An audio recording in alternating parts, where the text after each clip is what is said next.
आज की इस वीडियो में मैं क्लास 12th की फ्लेमिंगो बुक की सारी पोइट्री सेक्शन बहुत अच्छे से क्लियर करने वाली हूँ।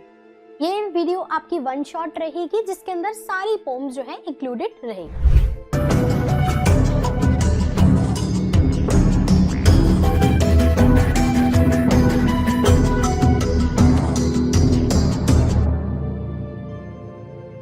वीडियो को स्टार्ट करने से पहले मैं आप सभी से ये इंश्योर करना चाहूंगी कि आपने मेरे चैनल को सब्सक्राइब किया है या नहीं किया। अगर अभी तक आपने मेरे चैनल को सब्सक्राइब नहीं किया तो जाके सब्सक्राइब कर लीजिए, क्योंकि आने वाले टाइम पे आपको इस चैनल के अंदर मोस्ट इंपॉर्टेंट क्वेश्चंस और सारे चैप्टर्स मिलने वाले हैं। तो चलिए वीडियो को स्टार्ट करते हैं। अगर मैं फ्लेमिंगो की पोइट्री सेक्शन की बात करूं तो हमारे पास 5 पोम्स है। Number 1 is a mother at 66, my mother at 66। Number 2 is Keeping Quiet and third one is A Thing of Beauty.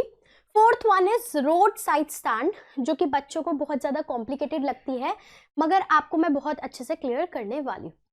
Fifth one is our On Jennifer's Tiger. Poem को start करने से पहले मेरा आप सभी से एक क्वेश्चन है कि आपकी लाइफ में सबसे ज़्यादा इम्पोर्टेंट पर्सन कौन है, या आप सबसे ज़्यादा प्यार किससे करते हो? तो आप सभी का आंसर ये होगा कि हम अपने पेरेंट्स से बहुत ज़्यादा प्यार करते हैं। सबको अपने पेरेंट्स से बहुत ज़्यादा प्यार होता है, ये तो हमारी पहली चीज़ है। दूसरी चीज़, हमेशा हमें ना एक डर रहता है कि कहीं हम अपने पेरेंट्स से सेपरेट ना हो जाए, हमारे पेरेंट्स को कुछ ना हो जाए, वो हमेशा हेल्दी रहे।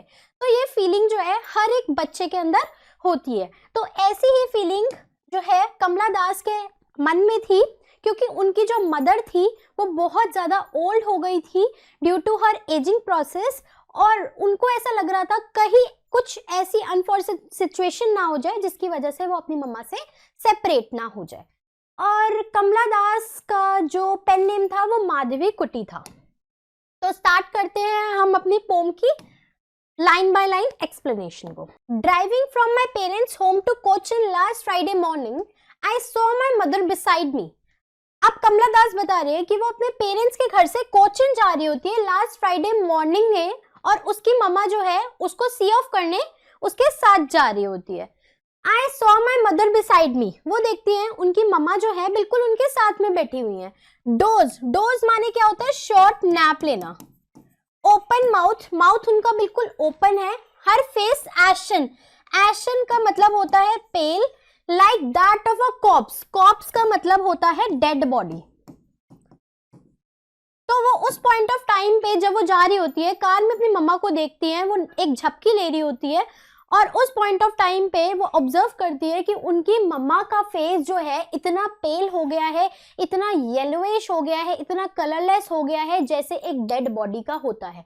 तो यहाँ पे वो अपने मम्मा के फेस को कंपेयर कर रही है कॉप्स से, जो कि एक डेड बॉडी होती है। तो यहाँ पे एक कंपैरिजन है, और ये कंपैरिजन डायरेक्ट है क्योंकि यहाँ पे वो लाइक का यूज कर रहे हैं। तो यहाँ पे जो पोएटिक डिवाइस का यूज होगा वो है simile. And realise with pain that she was as old as she looked, और उस पॉइंट ऑफ टाइम पे वो ये रियलाइज करती है कि वो जितनी ओल्ड दिखती है वो एक्चुअल में उतनी ओल्ड है भी। कभी भी हम अपने पेरेंट्स के लिए ये चीज़ बिल्कुल भी एक्सेप्ट करना ही नहीं चाहते। हम हमेशा अपने पेरेंट्स को कहते हैं अरे आप तो बहुत ज़्यादा यंग हो, उनको तसल्ली देते हैं, और हम कहीं ना कहीं अपने आप को भी तसल्ली देते हैं। But soon put that thought away, मगर जल्द ही उन्होंने ये थॉट जो है वो अपने दिमाग से बाहर निकाला, क्योंकि ये थॉट अपने आप ही बहुत ज़्यादा पेनफुल था। And looked out at young trees sprinting. अब वो जब बाहर देखती हैं, विंडो के बाहर देखती है अपना माइंड डाइवर्ट करने के लिए, तो वो देखती है ट्री स्प्रिंट कर रहे होते हैं। स्प्रिंट मतलब मूव कर रहे होते हैं। कभी भी हम मूविंग व्हीकल के अंदर होते हैं तो हमें ऐसा लगता है कि ऑब्जेक्ट्स जो है हमारे साथ मूव कर रहे हैं, हमारे साथ रन कर रहे हैं। तो यहाँ पे ट्री स्प्रिंटिंग जो है वो 2 चीजें बताता है। एक चीज तो ये बताता है कि कैसे जो है टाइम इतनी जल्दी पास हो गया है, और दूसरी चीज यंग ट्रीज बोला गया है यहाँ पे। यंग जो कि एक शार्प कॉन्ट्रास्ट है, एक कॉन्ट्रास्ट है उसकी मदर के, जो कि 66 ईयर्स की हो गई है और वो बिल्कुल ओल्ड है। और तीसरी चीज यहाँ पे यंग ट्री स्प्रिंटिंग में एक पोएटिक डिवाइस यूज हुआ है, वो है इमेजरी। जब पोएट कुछ ऑब्जेक्ट्स का यूज करके रीडर्स को विजुअलाइज कराता है, उस पॉइंट ऑफ टाइम पे जो हमारा पोएटिक डिवाइस यूज होता है वो है imagery. And the married children spilling out of their homes, और बच्चे जो है बहुत लार्ज नंबर्स में आ रहे होते हैं और बहुत खुश मिजाज होते हैं। अब देखो बच्चे अपने आप में एक यूथ दिखाता है, यूथ क्या होता है, फुल ऑफ एनर्जी होता है, और ये भी एक शार्प कॉन्ट्रास्ट दिखाता है उसकी मम्मा से, क्योंकि उसकी मम्मा इतनी ओल्ड हो गई है, इतनी फ्रेजाइल हो गई है कि उनमें कोई भी एनर्जी नहीं है, और दूसरी तरफ ही जब वो बाहर देखती है तो वो उन प्यारे प्यारे बच्चों को देखती है जिनमें पूरी एनर्जी है, पूरा यूथ है। तो ये एक कॉन्ट्रास्ट दिखाता है। और यहाँ पे यंग चिल्ड्रन स्पेलिंग भी एक इमेजरी है, ठीक है। इसके बाद but after the airport security check standing a few yards away, I looked again at her. अब वो सिक्योरिटी चेक पे पहुंच जाती है, कुछ ही यार्ड्स उनसे दूरी पे होती है, वो अपनी मम्मा को दोबारा देखती है। Standing a few yards away, I looked again at her. One pale as late as winter's moon. और वैन का मतलब क्या होता है, बिल्कुल कलरलेस। और इस पॉइंट ऑफ टाइम पे वो जब दोबारा अपनी मम्मा को देखती है, उनकी मम्मा का फेस अभी भी कलरलेस होता है, लाइक अ विंटर्स मून। अब यहाँ पे इस पॉइंट ऑफ टाइम पे वो अपनी मम्मा का कंपैरिजन कर रही है, मम्मा के फेस का कंपैरिजन कर रही है लेट विंटर मून से। अब विंटर का मून कैसा होता है, दिखता ही नहीं पहली बात तो, ड्यू टू फॉग, और जब दिखता भी है तो बिल्कुल मुरझाया हुआ होता है, उसमें कोई भी शाइन नहीं होती। तो वो अपनी मम्मा के फेस को कंपैरिजन मून से इसलिए कर रही है क्योंकि जैसे विंटर्स में मून के अंदर बिल्कुल शाइन नहीं होती, आसमान में दिखता ही नहीं, वैसे ही उसकी मम्मा के फेस पे इस पॉइंट ऑफ टाइम पे कोई भी शाइन नहीं है, कोई भी ग्लो नहीं है। And felt that old familiar एक, और उस पॉइंट ऑफ टाइम पे कमला दास जी ने रियलाइज करा वो पुराना बचपन का डर। बचपन में डर होता है ना कि कहीं हम अपनी मम्मा से दूर ना हो जाए, जब भी स्कूल जा रहे होते हैं, हाय हमारी मम्मा जो हमसे दूर हो जाएगी। तो उस पॉइंट ऑफ टाइम पे जब वो एयरपोर्ट सिक्योरिटी चेक पे होती है, वो रियलाइज करती है कि एक चाइल्डहुड फियर जो कि उनको बचपन में होता था, वो दोबारा से उनको इस पॉइंट ऑफ टाइम पे हो रहा है। My childhood fear but all I said was see you soon Amma. मगर उन्होंने ये डर अपने अंदर ही रखा, ये पेन अपने अंदर ही रखा, और अपनी मम्मा को होप दिखाया कि सी यू सून अम्मा। अब यहाँ से एक चीज हमें पता चलती है कि वो जो है ना कमला दास जी, वो बहुत ऑप्टिमिस्टिक नेचर रखने वाली लेडी है, क्योंकि वो अपनी मम्मा को होप दे रही है। शायद उनको पता है अंदर से कि वो अपनी मम्मा से दोबारा ना मिले, मगर वो उनको तसल्ली दे रही है, उनके अंदर एक होप जो है पैदा कर रही है कि हम दोबारा मिलेंगे। वो एक ब्रेव फ्रंट रख रही है अपनी मदर के आगे। All I did was smile, smile and smile. और वो सिर्फ अपनी मम्मा को देखकर हंसी। हंसी क्यों? क्योंकि वो एक ब्रेव फ्रंट रखना चाहती थी, वो एक जो है एज अ डॉटर अपनी मम्मा को खुश रखना चाहती थी, खुश देखना चाहती थी, और उनको भी होप देना चाहती थी कि वो दोबारा मिलेंगे। तो ये जो है पोम हमारी यहाँ तक खत्म होती है।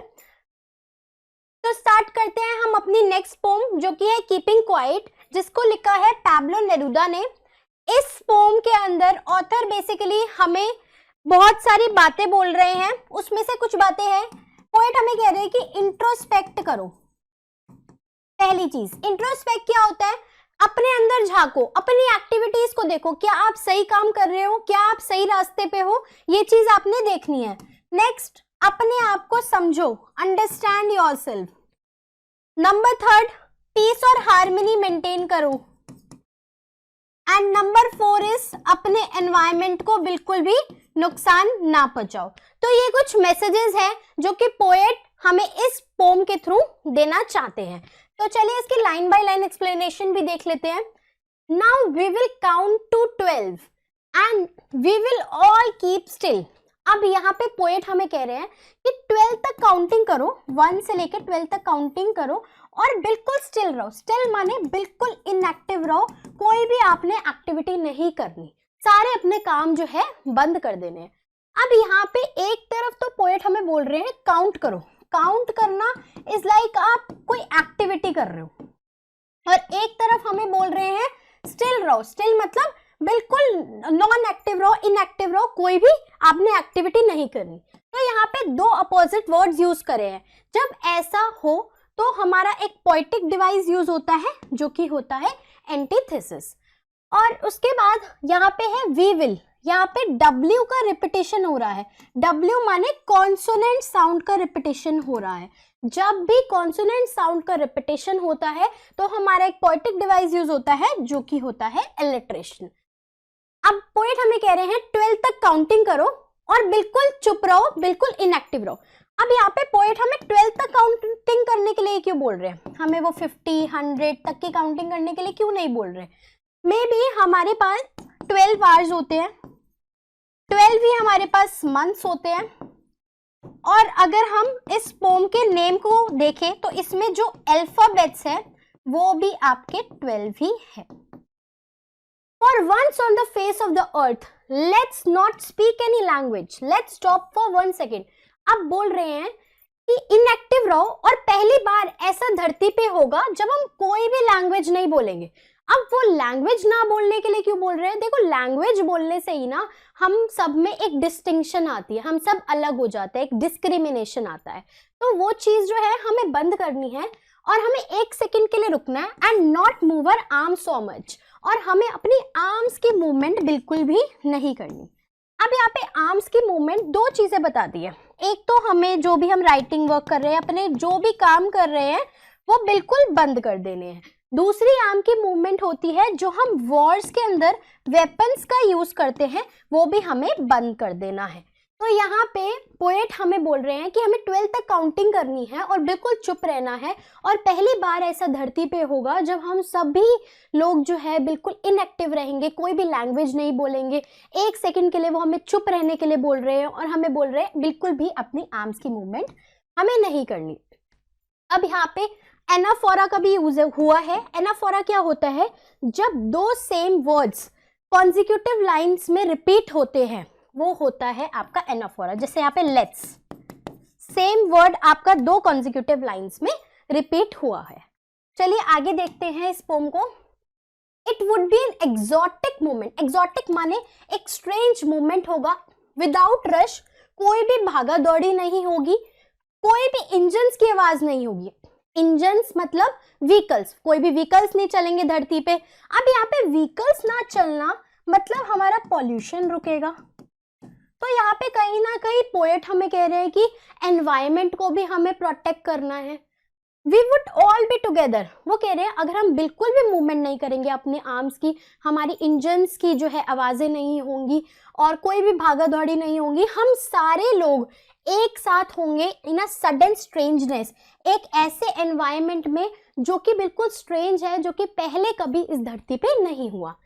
Fisherman in the cold sea would not harm whales. और जब इतना इनएक्टिव माहौल रहेगा उस पॉइंट ऑफ टाइम पे फिशरमैन भी कुछ नहीं करेंगे। फिशरमैन करते क्या है? मेरीन लाइफ को खराब करते हैं, एक्वेटिव लाइफ्स को हार्म पहुंचाते हैं। इससे हमारी जो वेल्स है उसको कुछ टाइम के लिए प्रोटेक्शन मिलेगा, क्योंकि फिशरमैन भी इनएक्टिव हो जाएंगे, कोई काम नहीं करेंगे। And the man gathering salt would look at his hurt hands. और जो सॉल्ट गैदरर्स होंगे ना, वो अपने हाथ में देखेंगे और वो देखेंगे कि उनको सॉल्ट गैदरिंग करते करते उनके हाथ में कितना, उनकी स्किन डैमेज हो चुकी है, उनके हाथ में छाले पड़ गए। कई बारी हम ना ऐसा हो जाता है, हम किसी ना किसी काम में इस तरीके से इन्वॉल्व हो जाते हैं कि हम अपने शरीर को नुकसान पहुंचाते हैं, हम अपनी बॉडी को हार्म करते हैं कुछ चंद पैसों के लिए। तो वही चीज़ हमें इस पोम में बता रहे हैं कि हम इतना भागा दौड़ी में जो रहते हैं और अपने आप को नहीं समझते, अपने आप को इंटरसेप्ट नहीं करते, तो कुछ टाइम के लिए हमें रुकना चाहिए और जो भी हमने इस एनवायरनमेंट को हार्म पहुंचाया है और अपने आप को हार्म पहुंचाया है, हमें उसको इंट्रोस्पेक्ट करना चाहिए, उसको देखना चाहिए और करेक्टिव मेजर्स हमें लेने चाहिए। यहाँ पे जो पोएटिक डिवाइस का यूज हुआ है वो है रेपिटेशन। यहाँ पे बोला गया है विदाउट रश विदाउट इंजन। यहाँ पे विदाउट रश विदाउट इंजन से पोएट एम्फेसिस डाल रहे हैं, तो एक रेपिटेशन का पोएटिक डिवाइस यूज हुआ है। यहाँ पे एलिट्रेशन 3 चीजों में यूज हुई है, एक तो वी वुड और सडन स्ट्रेंजनेस में यूज हुई है और हिज हर्ट हैंड्स, यहाँ पे एच का रेपिटेशन हुआ है। चलिए आगे देखते हैं। Those who prepare green Wars, wars with gas, wars with fires, victory with no survivors, would put on clean clothes। अब यहाँ पे कह रहे हैं हम सारे लोग ग्रीन वॉर्स में जो है इन्वॉल्व है। अब यहाँ पे ग्रीन वॉर्स क्या है, अपने एनवायरनमेंट को नुकसान पहुंचाना, चाहे वो हम डिफॉरेस्टेशन करके अपने जो है एनवायरनमेंट को नुकसान पहुंचा रहे हैं, या कोई भी हम अपने सेल्फिश मोटिव्स की वजह से अपने एनवायरनमेंट को नुकसान पहुंचा रहे हैं, उसके लिए इन्होंने एक वर्ड यूज करा है ग्रीन वॉर्स। अब ग्रीन वॉर्स एक वर्ड है जो कि सिंबलाइज कर रहा है दूसरी चीज जो कि हमारा डिस्ट्रक्शन। जब किसी वर्ड को यूज करा जाता है एज अ सिंबल तो वहां पे एक पोएटिक डिवाइस यूज होता है, वो है symbolism. Next, Wars with gas. हम बहुत ज़्यादा इंडस्ट्रियल गैसेस का यूज़ करते हैं, इंडस्ट्रीज में इतनी ज़्यादा गैसेस जो है वो इवॉल्व होती है, पॉल्यूशन होता है, एयर पॉल्यूशन होता है, नॉइज पॉल्यूशन होता है, तो उसको वॉर्स विद गैसेस बोला गया है।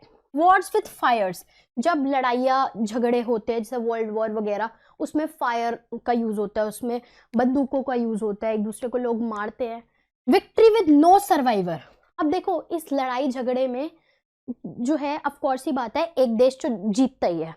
अब उस देश को जीतने के लिए उसमें से बहुत सारे लोग अपनी जान गंवा देंगे। तो पोएट कह रहे हैं कि उस विक्ट्री का फायदा ही क्या जब कोई भी सरवाइव ही नहीं करेगा, कोई भी जिंदा बचेगा ही नहीं कि उस विक्ट्री को सेलिब्रेट कर सके। Put on clean clothes. अब जब मैं कह रहा हूं कि सब अपनी आर्म्स की मूवमेंट रोक दो, कोई भी डिस्ट्रक्शन मत करो, तो उस पॉइंट ऑफ टाइम पे सारे लोग जो है क्लीन क्लोथ्स पहनेंगे। अब यहाँ पे क्लीन क्लोथ्स का मतलब है सब एक क्लीन पर्सपेक्टिव लाएंगे, एक नई सोच लाएंगे, एक नई अवधारणा लाएंगे और सोचेंगे कि हम कितना गलत कर रहे हैं अपने एनवायरनमेंट के साथ। यहाँ पे clean clothes, wars with gases, wars with fires और ग्रीन वॉर्स, ये सारी ही चीजें सिंबलिज्म है। And work out with their brothers in their shed, और उस पॉइंट ऑफ टाइम पे वो दूसरे को समझेंगे, अपने सामने वाले इंसान को समझेंगे, उसकी फीलिंग्स को समझेंगे और ब्रदरहुड में मूवमेंट करेंगे। Doing nothing what I want should not be confuse with total inactivity. अब यहाँ पे पोएट हमें ये भी समझा रहे हैं कि मतलब कुछ ना करो, इसका मतलब ये नहीं ये टोटली इनएक्टिव हो जाओ। Life is what it is about, life तो चलती रहेगी, और लाइफ हमारी क्या है, लाइफ से हमारे मतलब बहुत सारी चीजें हैं जो हमारे साथ चलती ही रहेगी, काम चलते रहेंगे और कामों से ही हमारी लाइफ होती है। I want no truck with death. अब इस लाइन के भी दो मतलब निकल सकते हैं। नो ट्रक विद डेथ मतलब पोएट हमें ये भी कहना चाह रहे हैं कि जब सब बिल्कुल चुप रहेंगे, कोई भी वॉर्स नहीं होंगे, कोई लड़ाई झगड़े कलेश नहीं होंगे, उस टाइम पे किसी की भी डेथ नहीं होगी, ठीक है। सबके जवान बच्चे जो है उनके घरों में रहेंगे, उनके पेरेंट्स के सामने। और दूसरी चीज है कि वो हमें कह रहे हैं कि बिल्कुल इनएक्टिव, ऐसा इनएक्टिव मत हो जाओ कि पूरा माहौल डेड लाइक कर दो। If we were not so single minded. अच्छा, पिछला हम एक बार पोएटिक डिवाइसेस देख लेते हैं। रिपीटेशन यूज हुआ है वर्ड्स के अंदर, वर्ड्स वर्ड को रिपीट करा गया है। और मेटाफर यूज हुआ है शेड का मतलब होता है प्रोटेक्शन। यहाँ पे वो बोल रहे हैं कि हम ब्रदरहुड में जब रहेंगे, हम सारे जब मिलजुल के रहेंगे तो हम अपने आप को प्रोटेक्ट कर पाएंगे। तो यहाँ पे शेड को डायरेक्टली इनडायरेक्टली कंपैरिजन करा हुआ है प्रोटेक्शन से। चलिए आगे देख लेते हैं last stanza. If we were not so single minded about keeping our lives moving. देखो हम क्या होता है ना, हम बहुत सिंगल माइंडेड होते हैं कि हमें कुछ लाइफ में अचीव करना है तो उसी के पीछे लगे रहते हैं, अपने काम में लगे रहते हैं। And for once, could perhaps a huge silence might interrupt this sadness। और अपने काम की वजह से भी ना हम बहुत सैड रहते हैं, हम हमेशा स्ट्रेस में रहते हैं, एंजाइटी में रहते हैं। मगर इस साइलेंस की वजह से, जो कि हमें पोएट कह रहे हैं कि एक सेकंड के लिए बिल्कुल साइलेंट रहो, उस साइलेंस की वजह से जितने भी हमारे दुख दर्द है वो हमारे खत्म हो जाएंगे। ऑफ नेवर अंडरस्टैंडिंग आवरसेल्व्स, और हमें उस चीज की वैल्यू समझ आएगी कि हमने इतना टाइम वेस्ट करा, अपने कामों में इतने लगे रहे कि हम अपने आप को भूल गए, अपने आप को अंडरस्टैंड हमने नहीं करा। And of threatening ourselves with death, और अपने आप को ही मौत के मुंह दे दिया है, अपनी ही कब्र हमने खुद खोली है, ठीक है। तो ये चीज बताती है कि हम जो है अपनी लाइफ में कभी कभार इतने बिजी हो जाते हैं कि और इतने सिंगल माइंड हो जाते हैं कि हम अपने आप को डेडलाइंस देने लग जाते हैं, और वो डेडलाइंस हमें टॉर्चर करती है कि हमें अब काम ही करना है, और उसकी वजह से हम जो है लाइफ में सैड रहते हैं और हमारी लाइफ में सिर्फ ग्लूम रहता है, मतलब सैडनेस रहती है। Next, perhaps the earth can teach us as when everything seems dead and later proves to be alive. मगर ये चीज तो हमें अर्थ से सीखने को मिलती है। देखो अर्थ में भी बहुत सारे सीजन्स होते हैं, स्प्रिंग सीजन आता है, फिर विंटर सीजन आता है। जैसे विंटर सीजन में सब कुछ बहुत लाइफलेस लगता है, ट्रीज जो है ऐसे लगते हैं मुरझाए हुए, मगर उसी के थोड़े टाइम बाद जो है सीजन चेंज होता है, जब स्प्रिंग सीजन आ जाता है ट्रीज फिर से जो है ग्रीनरी में आ जाते हैं, ट्रीज फिर से बहुत अच्छे से हमारे को एनवायरनमेंट देते हैं। तो वही चीज हमें बताती है कि जैसे अर्थ में जब हमें लगता है साइलेंस के बाद जो है सारी चीजें खराब हो गई, मगर उसी के बाद उसी के थोड़े टाइम बाद सारी चीजें जो है रिवाइव हो जाती है और सारी चीजें बहुत अच्छी हो जाती है। अब वो बोल रहे हैं पोएट लास्ट में, now I will count to 12 and you keep quiet and I will go. अब यहाँ पे हमें पोएट बोल रहे हैं कि अब मैं 12 तक काउंटिंग करूंगा और आप लोगों ने मेरा मैसेज तो समझ ही लिया है। अब आप वो चीज करो, इंट्रोस्पेक्ट करो, पीस में रहो, कोई भी लड़ाई झगड़ा मत करो, एनवायरनमेंट को हार्म मत करो, एक्वेटिक लाइफ को बिल्कुल भी हार्म मत करो। अगर आप ये चीज कर लेते हो मैं चला जाऊंगा और मैं आपको एक बहुत अच्छा मैसेज देकर जाऊंगा और एक बहुत अच्छी सीख देकर जाऊंगा। तो ये बहुत अच्छी पोम थी। आई होप ये पोम भी आपको बहुत अच्छे से क्लियर होगी। तो चलिए अपनी नेक्स्ट पोम की तरफ बढ़ते हैं, जो कि है हमारी थिंग ऑफ ब्यूटी। अब जो हमारी नेक्स्ट पोम है वो है थिंग ऑफ ब्यूटी, जिसको कि लिखा है जॉन कीट्स ने। वो एक ब्रिटिश रोमांटिक पोएट थे और ये बेसिकली एक एग्जर्प्ट है उनकी पोम से, जो उन्होंने एक पोम लिखी थी एंडीमियन अ पोएटिक रोमांस। ये जो पोम थी ना वो बेसिकली एक ग्रीक लेजेंड पे बेस्ड थी, जिसमें एंडीमियन एक ब्यूटीफुल यंग शेफर्ड था और पोएट भी थे। वो माउंट लेटमस में गए थे और उनको सिंथिया, गॉडेस सिंथिया का विजन हो गया था और वो गॉडेस सिंथिया उनको इतनी ज्यादा अपीलिंग लगी कि उनसे इंस्पायर होके उन्होंने एक पोम लिखी थी जिसका नाम था थिंग ऑफ ब्यूटी। तो चलिए इसकी लाइन बाय लाइन एक्सप्लेनेशन देख लेते हैं। A thing of beauty is a joy forever. Its loveliness increases, it will never pass into nothingness. अब पोएट हमें कह रहे हैं कि जो ब्यूटीफुल चीजें है ना वो हमेशा हमें खुशी देती है, हमेशा हमें जॉय देती है और इसकी जो सुंदरता है ना वो टाइम के साथ और बढ़ती रहती है, कभी भी कम नहीं होती, हमेशा बढ़ती रहती है। It will never pass into nothingness, मतलब कभी भी जो सुंदर चीजें हैं उसकी सुंदरता कभी भी खत्म नहीं होती। But will keep a bower quite for us. Bower मतलब होता है जैसे ट्री का शेड होता है ना, उसको हम बावर बोलते हैं। But will keep a bower quite for us and a sleep full of sweet dreams and health and quiet breathing. अब वो हमें कह रहे हैं कि सुंदर चीजें जो होती है ना वो टाइम के साथ उसकी सुंदरता बढ़ती रहती है और जो सुंदर चीजें हैं वो बिल्कुल एक बावर की तरह है, एक पेड़ की छांव की तरह है, जिसके नीचे हमें सोकर अच्छी नींद आती है, अच्छी हेल्थ हमारी हो जाती है और क्वाइट ब्रीदिंग, हमारा जो ब्रीदिंग सिस्टम है वो भी अच्छा हो जाता है और हम सारी नेगेटिविटी से दूर हो जाते हैं। तो यहाँ पे जो डिवाइस का यूज हुआ है वो है मेटाफर, क्योंकि यहाँ पे सारी ब्यूटीफुल चीजों को कंपैरिजन करा है एक बावर से जो कि है ट्री की शेड।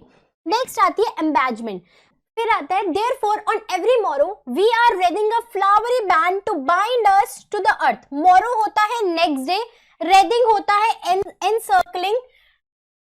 अब ये बोल रहे हैं पोएट कि हर दूसरे दिन हम जो है एक फूलों की ऐसी माला बना रहे हैं और वो फूलों की माला जो है हमें अर्थ के साथ बाइंड कर रही है, अर्थ के साथ जोड़ रही है। तो यहाँ पे फूलों की माला जो है किसको डिनोट करा गया है, सारी ब्यूटीफुल चीजें। तो वो कह रहे हैं कि हमारी जिंदगी में कुछ भी ऐसा है नहीं जिससे हमें एक्साइटमेंट हो, जिससे हमें जीने की इच्छा हो। तो ब्यूटीफुल चीजें ही हमारी लाइफ में एक ऐसी फूलों की माला बनाती है कि हम जो है अर्थ के साथ कनेक्टेड रहते हैं। In spite of despondence, despondence मतलब डिसअपॉइंटमेंट्स, हमारी जिंदगी में हमारी पूरे आसपास इतने डिसअपॉइंटमेंट्स है, इतने इनह्यूमन डर्थ, डर्थ मतलब किसी चीज की कमी होना, अच्छे लोगों की कमी है, नोबल नेचर्स नहीं है, ऑफ द ग्लूमी डेज, सारे दिन जो है हमारे सैड है। ग्लूमी मतलब क्या होता है, सैडनेस। हमारी जिंदगियों में जो है अंधकार छाया हुआ है, of all the unhealthy and the over darkened ways made for our searching. हम सारी जो है बुरी आदतों को अपना रहे हैं, इविल वेज को अपना रहे हैं। ओवर डार्केंड वेज मतलब इविल वेज, बुरे रास्तों को अपना रहे हैं चीजों को अचीव करने के लिए। मेड फॉर आवर सर्चिंग मतलब चीजों को अचीव करने के लिए। Yes, in spite of all, ये सारी बुरी चीजों के अलावा सम शेप ऑफ ब्यूटी, कुछ ब्यूटीफुल चीजें हैं वो हमारे इस पॉल को रिमूव कर रही है। पॉल मतलब क्या होता है? सैडनेस। यही ऐसी ब्यूटीफुल चीजें जो है हमारी जिंदगियों से जो है दुख दर्द खत्म कर रही है। फ्रॉम अ डार्क स्पिरिट्स, हमारी जो अंधकार भरी स्पिरिट्स है, आत्मा है, उससे हमें छुटकारा कैसे मिलता है? इस नेचर से मिलता है, इस ब्यूटीफुल चीजों से मिलता है। तो यहाँ पे जो पोएटिक डिवाइस यूज हुआ है वो है एलिट्रेशन, वी और रिदिंग। यहाँ पे डब्ल्यू साउंड का रेपिटेशन हुआ है, बैंड और बाइंड और नोबल नेचर। यहाँ पे एनाफोरा का भी यूज हुआ है क्योंकि यहाँ पे ऑफ वर्ड जो है सेम वर्ड रिपीट हो रहा है।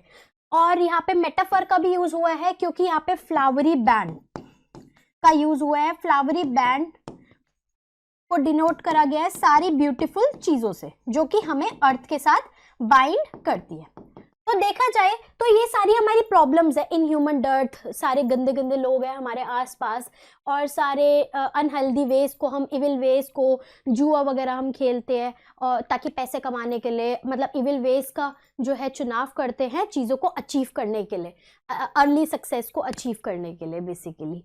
तो इन सारी चीज़ों से हमें छुटकारा कैसे मिलता है? जब हम अच्छी चीज़ों को अपनाते हैं अपनी लाइफ के अंदर और हम ब्यूटी से कनेक्टेड रहते हैं। Such the sun, the moon, trees old and young, sprouting a shady moon. अब यहाँ पे कुछ ब्यूटीफुल चीजों की बात करी है पोएट ने। देखो वो कह रहे हैं सन भी ब्यूटीफुल है, मून भी ब्यूटीफुल है, ट्रीज ओल्ड एंड यंग। अब यहाँ पे ओल्ड और यंग मतलब दो अपोजिट वर्ड्स का एक साथ यूज करा गया है। जब ऐसा होता है तो एक पोएटिक डिवाइस यूज होता है जो कि होता है एंटीथेसिस। तो पोएट हमें बता रहे हैं सन भी सुंदर है, मून भी सुंदर है, ट्रीज ओल्ड और यंग, स्प्राउटिंग जो कि ग्रो हो रहे हैं, अ शेडी बून। शेडी बून मतलब एडवांटेज, एक एडवांटेज है किसके लिए? फॉर सिंपल शीप, क्योंकि वहाँ पे शीप जो है ट्रीज के आसपास घूम रही है, अच्छी छाव उनको मिल रही है और उनकी भी जिंदगी बेटर हो रही है। And such are daffodils. Daffodils होते हैं आपके yellow flowers with the green world they live in. वो एक हरे भरे जो है एनवायरमेंट में रहते हैं। And the clear reels, clear reels basically एक झरना होता है ऐसा, और ये होते हैं आपके डेफोडिल फ्लावर। तो ये हमें बोल रहे हैं clear rills that for themselves a cooling covert make against the hot season the mid forest brake. अब ये बोल रहे हैं कि ये जैसे एनवायरनमेंट की चीज़ें, हम डेफोडिल्स की बात करें और क्लियर रिल्स की बेसिकली बात करें, तो ये क्लियर रिल्स जो है हमें कूलिंग इफेक्ट देते हैं। कूलिंग इफेक्ट कब देते हैं? जब बहुत ज़्यादा हॉट सीजन होता है हमें ये ठंडक देती है। तो ये भी एक नेचर है, ये भी एक नेचर की ब्यूटी है। ये डेफोडिल फ्लावर जो कि हमारे आसपास ग्रीन एनवायरनमेंट में होते हैं, ये सारी चीज़ें बहुत ज़्यादा सुंदर है और इन सुंदर चीज़ों से जो है हम बहुत ज़्यादा प्रभावित होते हैं। और यही चीज़ें ऐसी है जिसकी वजह से हम अर्थ पे जी पा रहे हैं, ये हमारे जीने की वजह है। Next, rich with a sprinkling of fair musk rose blooms. Musk roses basically होते हैं, वो भी बहुत ज़्यादा सुंदर होते हैं।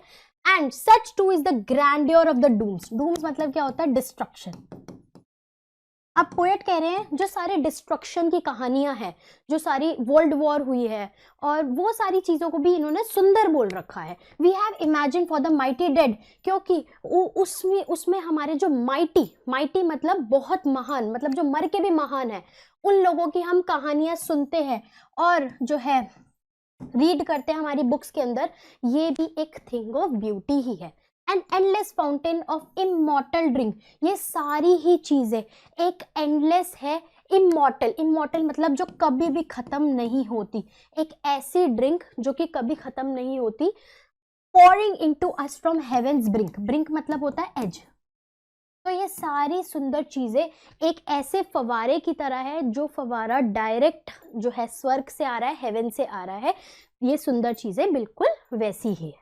तो यहाँ पे भी इमेजरी का यूज करा गया है। ये सारी चीजें जो है ब्लूम्स, डेफोडिल्स, ये सारे इमेजरी है मेटाफर इमॉर्टल ड्रिंक को बोला गया है, क्योंकि इमॉर्टल ड्रिंक को भी कंपैरिजन सारी ब्यूटीफुल चीज़ों से करा गया है। ब्यूटीफुल चीज़ों को क्या बोला गया है? Immortal drink.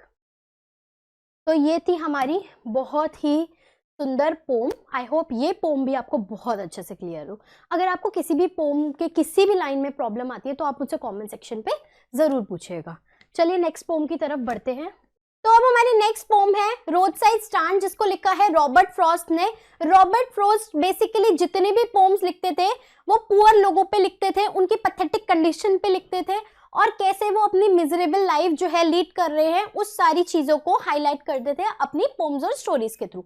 तो इस पोम में भी रोड साइड स्टैंड में भी उन्होंने बता रखा है कि कुछ लोग हैं, गरीब लोग हैं, उन्होंने अपना रोड पे स्टैंड लगा रखा है जहाँ पे वो कुछ चीज़ें बेचते हैं चंद पैसों के लिए, और कैसे वो जैसे कार पे जो हाई क्लास लोग होते हैं कार पे जाते हैं और बिल्कुल इनको इग्नोर करके जाते हैं, और कैसे गवर्नमेंट की पॉलिसीज भी जो है उनके टुवर्ड्स फेवरेबल नहीं है। वो सारी डिस्कशन इस पोम के अंदर करी गई है। चलिए इसकी लाइन बाय लाइन एक्सप्लेनेशन देखते हैं। The little old house was out with a little new shed. अब ये बोल रहे हैं एक छोटा सा पुराना सा घर। अब ये छोटा सा पुराना सा घर अपने आप में दिखाता है कि वो लोग पहले से गरीब है। Out with a little new shed, और इन्होंने एक शेड खोला है in front of the edge of the road, और बिल्कुल रोड के किनारे पे, सड़क के किनारे पे, वेयर द ट्रैफिक स्पेड, जहां पे बहुत सारा ट्रैफिक आता है। उन्होंने बेचारों ने ये सोच के करा होगा कि बहुत सारे ट्रैफिक आएगा, गाड़ियां आएंगी और उनसे कुछ चीजें खरीदेंगे और उनके पास भी पैसे आएंगे। A road side stand that too pathetically pled, मगर जो रोड साइड स्टैंड उन लोगों ने सेटअप करा था उसकी सिचुएशन इतनी खराब थी, इतनी पैथेटिक थी कि अगर कोई उसको देखे ना तो उसको तरस आ जाए, मतलब तरस खाने वाली सिचुएशन थी, कंडीशन थी। It would not be fair to say for a dole of bread. और ये जो रोड साइड स्टैंड में लोग अपना सामान बेच रहे हैं, उन्होंने स्टैंड लगा रखा है, वो किसी भीख के लिए नहीं, वो उन्हें कोई भीख नहीं चाहिए या कुछ ऐसा नहीं कि कोई आए उनको रोटी डाल के चला जाए, कोई उनको भीख नहीं चाहिए। वो सेल्फ एम्प्लॉयड होना चाहते हैं और वो कुछ चंद पैसे कमाना चाहते हैं। But for some of the money, कुछ पैसे वो कमाना चाहते हैं। The cash whose flow supports the flower of the cities, इनको वो पैसा चाहिए जो फ्लावर ऑफ सिटीज, यहाँ पे किसको बोला गया है?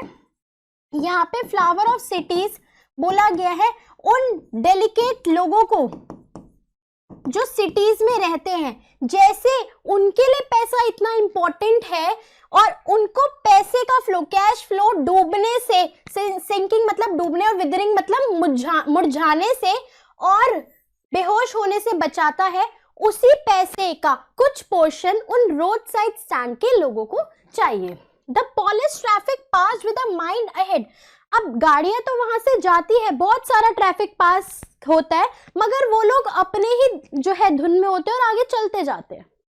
और if ever a side a movement, और अगर कोई जो है रुकता भी है, देन आउट ऑफ सोर्ट, मतलब किसी जो है भूल से अगर कोई रुक भी जाता है, at having the landscape marred with the artless paint, वो जो लोग हैं वो उनसे कुछ खरीदते नहीं है, उनके लैंडस्केप को निहारते रहते हैं और उसमें कमियां निकालते रहते हैं कि कैसा सा ये पूरी जो है लैंडस्केप खराब कर रही है, रोड साइड स्टैंड क्यों इन्होंने सेटअप कर दिया, कितना पैथेटिक कंडीशन पे है। ये चीज को नोटिस करने के लिए वो लोग रुकते हैं, उनसे खरीदने के लिए कोई भी नहीं रुकता। चलिए आगे लाइन कंटिन्यू करते हैं। Of signs that with N turned wrong and S turned wrong, फिर वो देखते हैं नॉर्थ के साइन भी उल्टे हैं और साउथ के साइन भी उल्टे हैं। Offered for sale wild berries in wooden quarts, फिर वो देखते हैं वाइल्ड जंगली बेरीज जो है उन्होंने जो है टोकरी में बेचने के लिए रखी हुई है, और क्रुक नेक्ड गोल्डन स्क्वैश, और कद्दू जिसके अंदर सिल्वर वॉट्स मतलब छेद है सिल्वर कलर के, और beauty rest in a beautiful mountain scene, और वहां पे बहुत इसी के पीछे माउंटेन सीन है जो कि बहुत ज्यादा ब्यूटीफुल है। तो वहां पे जो भी लोग कार पे जा रहे होते हैं वो ये सारी चीजें करते हैं। सबसे पहले वो तो कंप्लेंट करते हैं कि भाई आपके साइन ही गलत है, उल्टे हैं, फिर वो बेरीज को देखते हैं, फिर वो स्क्वैश देखते हैं, फिर वो माउंटेन सीन की ब्यूटी को देखते हैं। You have the money but if you want to be mean, अब यहाँ पे यू किसको बोला गया है? सिटी के लोगों को जो कि कार के थ्रू पास करते हैं। वो कहते हैं आपके पास पैसा है मगर आपके अंदर दिल नहीं है। कैसा होता है ना, कुछ लोगों के पास पैसा होता है मगर उसका दिल बड़ा छोटा होता है पैसे खर्चने में, ठीक है। But if you want to be mean, मगर आप जो है सेल्फिश हो, मीन हो, why keep your money and go along. आपको अपने पैसा अपने पास रखना है, ये नहीं कि उन लोगों के बारे में कुछ सोच लो जो लोग बेचारे पैसों के लिए मर रहे हैं, वो भी अपने घर में राशन ले आएंगे, अपनी बीवी बच्चे को कुछ खिला देंगे, मगर उनको सोचना ही नहीं। दिस क्रॉसली एग्रेशन दिखाता है पोएट का।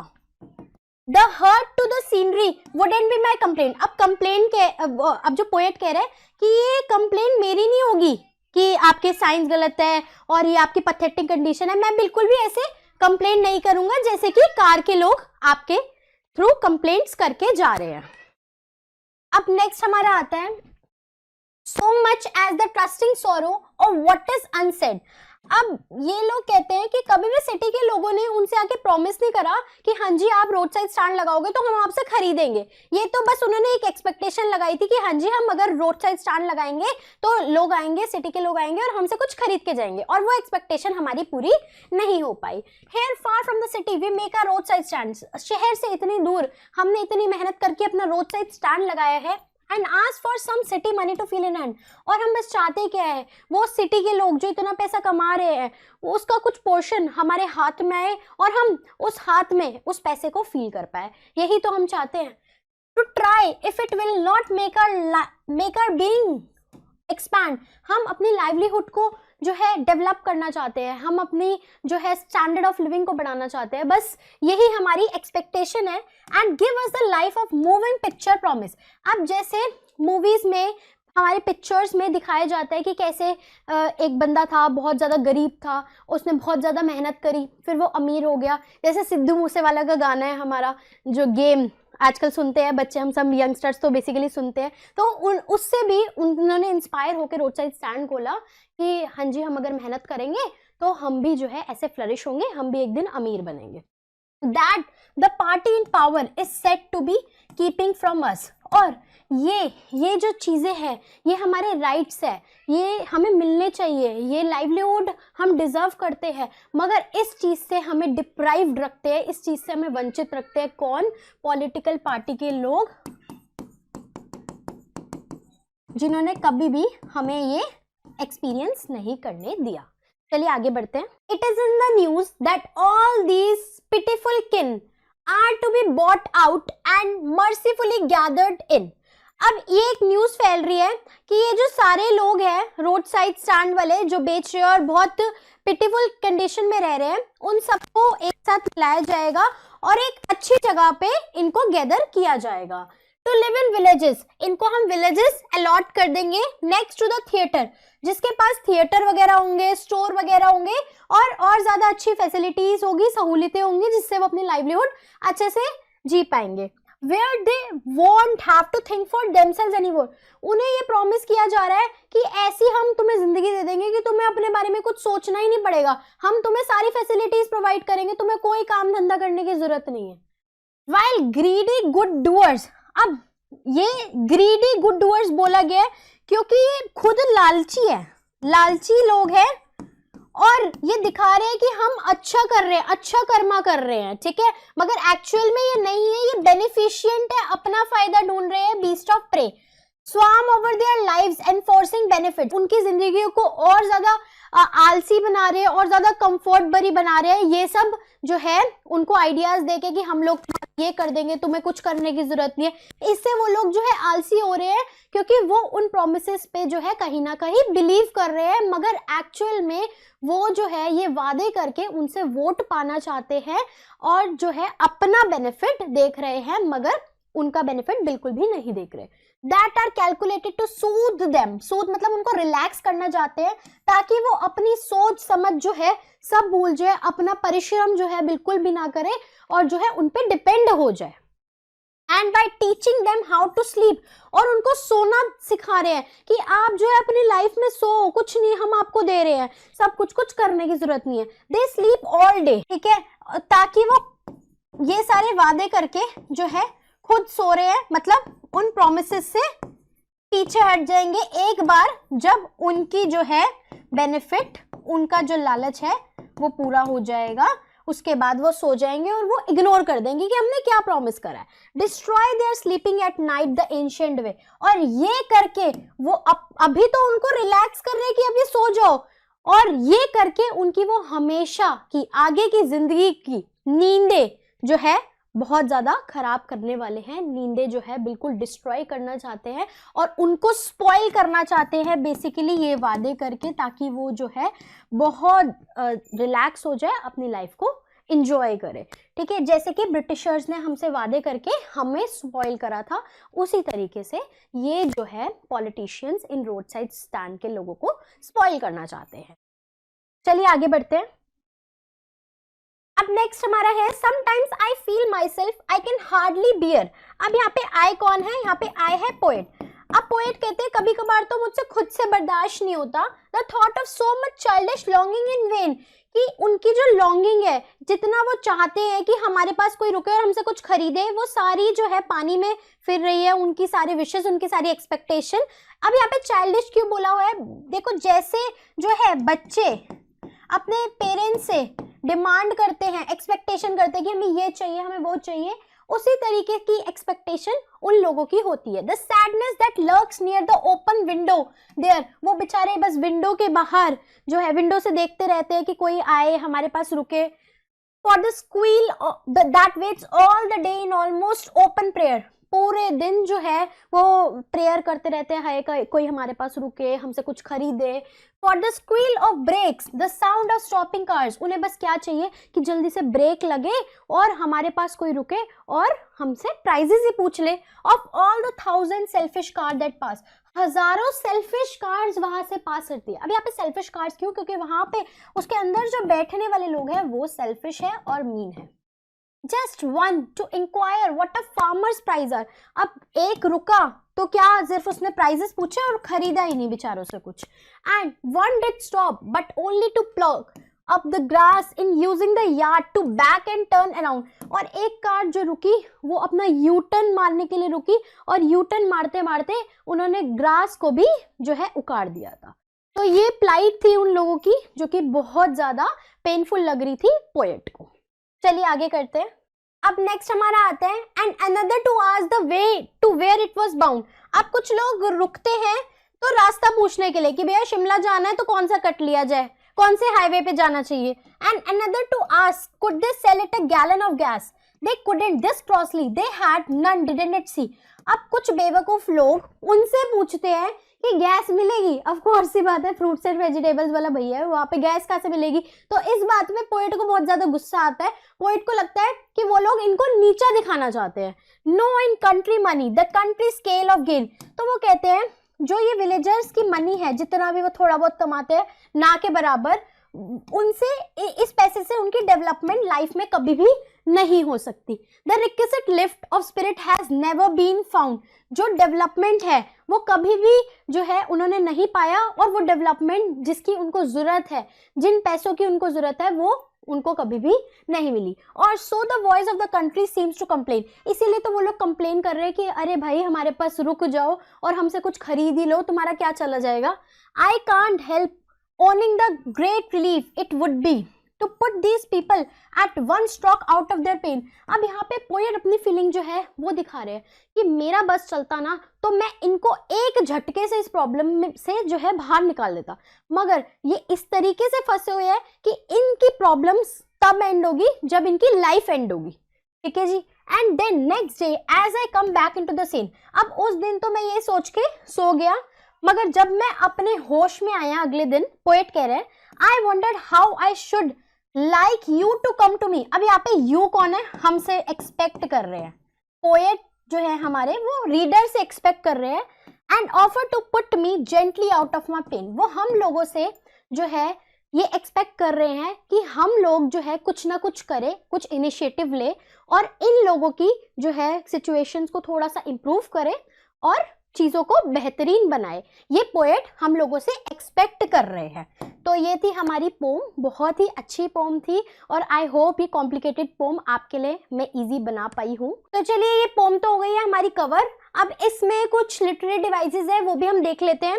सबसे पहला है रिपीटेशन, यहाँ पे लिटिल लिटिल वर्ड रिपीट हुआ है, तो कौन सा पोएटिक डिवाइस हम यूज करेंगे? रेपिटेशन।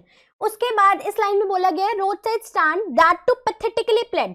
अब यहाँ पे रोड साइड स्टैंड को बोला गया है कि वो भीख मांग रहा है, बहुत बुरी तरीके से, बहुत पैथेटिक कंडीशन में जो है प्लेड कर रहा है, मतलब एक तरह से जो है रिक्वेस्ट कर रहा है। अब यहाँ पे road side stand non living thing है और यहाँ पे इसको लिविंग थिंग का एक्शन दिया गया है, तो यहाँ पे जो पोएटिक डिवाइस यूज होगा वो है पर्सोनिफिकेशन। अब यहाँ पे आप एम्बेजमेंट का भी देख सकते हैं। एम्बेजमेंट एक ऐसा पोएटिक डिवाइस होता है जिसमें जो है एक सेंटेंस नेक्स्ट लाइन में भी रिपीट हो रहा होता है विदाउट एनी पंक्चुएशन मार्क। अब यहाँ पे आप देख सकते हो the little old house was out with a little new shed in front at the edge of the road where the traffic. अब यहाँ पे आप देख सकते हो कोई भी पंक्चुएशन मार्क नहीं है। ऐसे आपको बहुत सारी पोम्स में ये लिटरेरी डिवाइस मिल जाएगा। अब नेक्स्ट लिटरेरी डिवाइस जो कि यहाँ पे यूज हुआ है वो है ट्रांसफर्ड एपिथेट। अब ट्रांसफर्ड एपिथेट एक ऐसा लिटरेरी डिवाइस होता है जिसमें कि हम नाउन्स और एडजेक्टिव्स को साथ में यूज करते हैं, मगर जो एडजेक्टिव यूज करा गया है उसका मीनिंग कुछ और होता है। अब जैसे कि हमने यहाँ पे पॉलिश्ड ट्रैफिक, अब ट्रैफिक नाउन है, इसके लिए हमने एडजेक्टिव यूज करा है पॉलिश्ड, मगर अब पॉलिश्ड हम किसको बोल रहे हैं? लोगों को बोल रहे हैं, ठीक है, ट्रैफिक को बेसिकली हम नहीं बोल रहे। So this literary device is transferred epithet. अब एसोनेंस भी एक लिटरेरी डिवाइस ऐसा होता है जिसमें जो आपका वाउल साउंड होता है वो मोस्टली जो है होता है वो ज्यादा एक लाइन में आता है, ठीक है। अब जैसे कि the flower of cities from sinking, अब यहाँ पे आप देख सकते हो आई जो है बहुत बार आ रहा है, तो इसमें एसोनेंस हमारा यूज होगा। और इसी का उल्टा होता है कॉन्सोनेंस, जहाँ पे कॉन्सोनेंट साउंड्स बहुत ज्यादा बार एक लाइन में रिपीट होता है। इसके बाद हमारा इसके अंदर कोई भी नहीं है सच। फिर हमारा इसके अंदर यूज होता है ऑक्सीमोरॉन। अब यहाँ पे ग्रीडी गुड डूअर्स बोला गया है।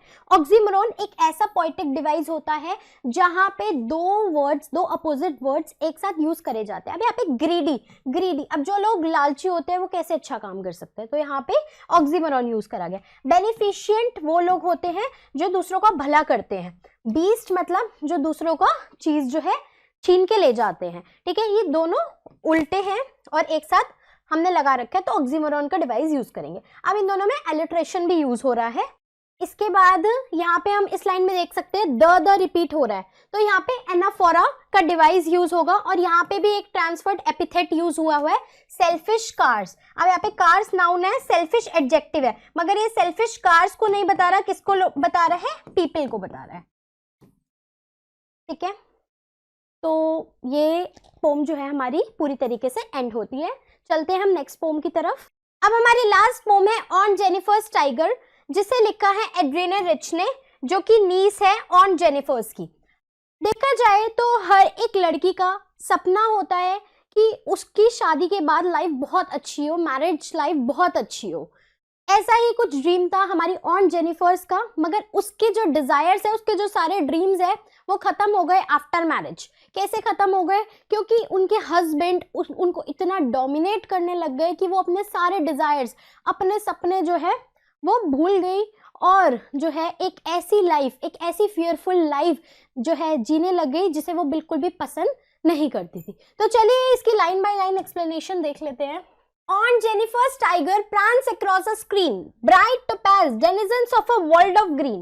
अब यहाँ पे पोएट हमें बता रही है कि ऑन जेनिफर जो है वो एक एम्ब्रॉयडरी कर रही है, उस एम्ब्रॉयडरी में वो टाइगर बना रही है और वो टाइगर इतना ज्यादा येलोइश कलर का है कि उसका कंपैरिजन करा गया है एक टोपाज से, जिसको एक प्रेशियस स्टोन के नाम से जाना जाता है। तो यहाँ पे मेटाफर भी यूज हुआ है ब्राइट टोपाज के अंदर।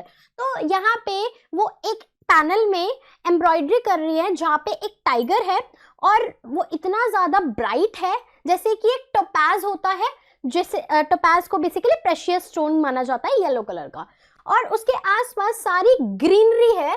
They do not fear the men beneath the tree। और जो टाइगर की वो एम्ब्रॉयडरी कर रही है उनको कोई खौफ नहीं है। जितने भी मैन हैं, जितने भी इंसान रहते हैं, उनको इंसानों का खौफ नहीं है, उन्हें मर्दों का खौफ नहीं है।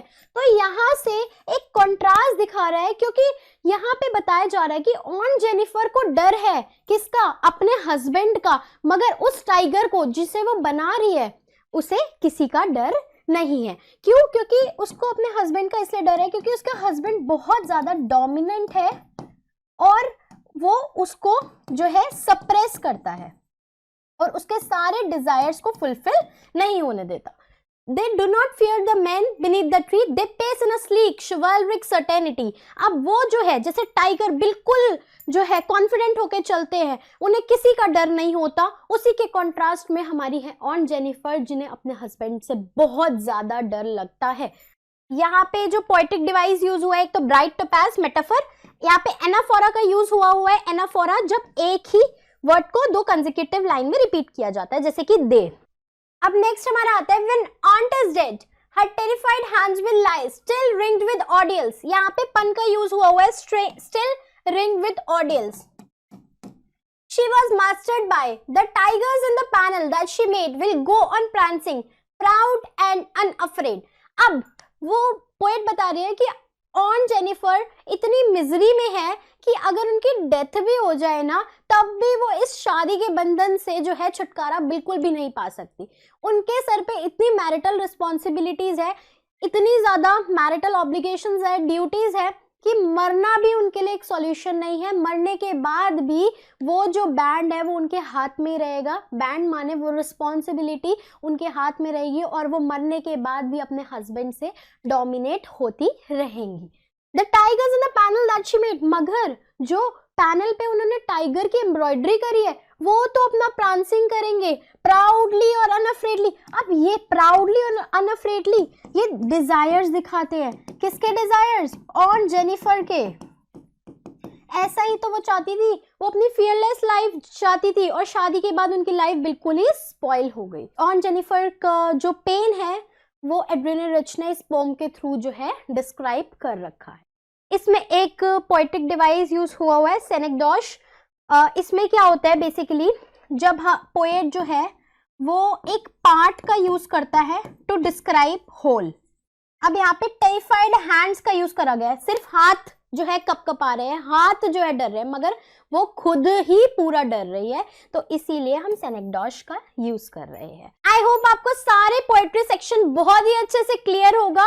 अगर आपको किसी भी पोएटिक डिवाइस में या किसी भी पोम की किसी भी लाइन में कोई भी प्रॉब्लम आती है, आप मुझसे कमेंट सेक्शन में जरूर पूछेगा। मैं डिस्क्रिप्शन बॉक्स में आपको अपने सोशल हैंडल्स के लिंक्स भी प्रोवाइड कर दूंगी, आप मेरे से वहां पे भी कनेक्ट कर सकते हैं। और मुझे कमेंट सेक्शन में ये भी जरूर बताइएगा कि आपको मेरी वीडियो किस चैप्टर पे नेक्स्ट चाहिए। तब तक के लिए बाय बाय, टेक केयर, मिलते हैं नेक्स्ट वीडियो में।